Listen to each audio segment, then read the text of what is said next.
Hey there folks, and welcome to another edition of Standard Spike. I'm bringing you Legacy again this week. This time with Reed Duke's Blue-White Miracle Control deck versus Todd Anderson's Maverick deck, played by Ricky Sitter. So this deck, we've played a couple matches already, and I'd hate to say it, but I really dislike this deck. I thought I would like it, but mostly the biggest thing that stands out for me so far is that I'm playing 20 lands in a control deck that's playing Entreat the Angels. Um, sure, we have land tax, but we only have 2 copies of that card, and a lot of the time the card actually doesn't function the way it's supposed to. We'll get to that when we play our matches out, and you'll see exactly what I'm talking about. So, the way this deck works is basically it doesn't do anything with its mana except for topping with counterbalance in play. Or that's not counterbalance. This one is. So that's what we do with most of our game, and then we just let them figure out how to get through that. And if they do, then we have to react to that. And we have a host of miracles, just these two actually. This one I'm not very fond of, never have been. Very expensive card, very cost restrictive, just very bad too. Like this card functions pretty much solely as a win condition. Sometimes it can get you out of situations where you're in a tough spot, but it's really, really bad. It just costs so much mana. It's really hard to set up, and the fact that we're playing multiple copies of that card is really getting to me. We have pretty much a regular blue-white control shell. We have Daze because that works well with land tax.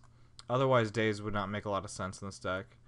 We have Trinket Mage, which finds top, or it can shuffle while you're topping to find also Relic or Engineered Explosives. And afterboard, we have a few other things to find.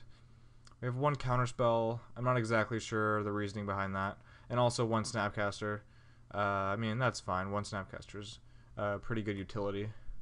For Jace, this deck uses Jace a lot better than a lot of other decks in this format because this deck is content to do pretty much nothing for most of the game, and Jace, once you've like stabilized on your doing nothing game plan, then Jace is the guy to go to finish up, or to find whatever you need to finish up by brainstorming.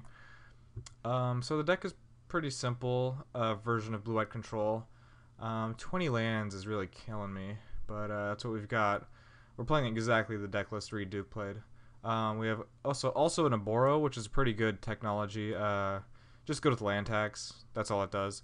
The bad part is that you can't like upkeep trigger land tax then bounce this, because this only triggers if its requirement is met. That would be a really cool interaction. But the way it works, you just have to bounce at end step, and then this triggers on upkeep. So it's still pretty good. We have a lot of basic lands, which is a good thing. I've talked about that before. And that's a good thing, but I don't think we have enough lands. So we'll see what happens. For the sideboard, I don't know what Reed Duke is doing here. We have a lot of different cards. 14 different cards, and then we have a second Path to Exile.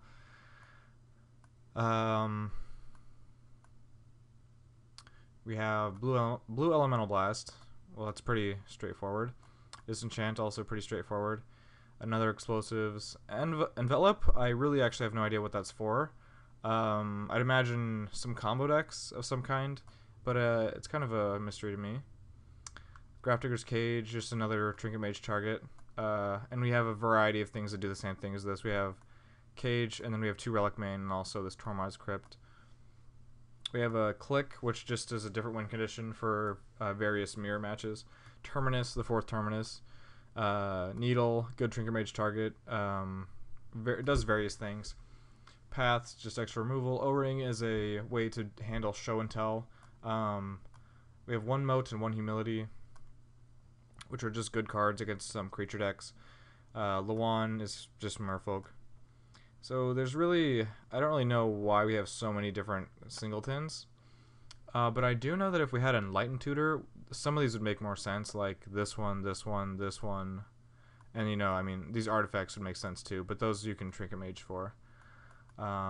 Personally, I like Enlightened Tutor anyways, because you're playing land tax, counterbalance, If I could ever find that card. Sensei's Divining Top. And then, you know, the cards you can get with Trinket Mage. Alright, so that's the deck. And let's go ahead and play round 1.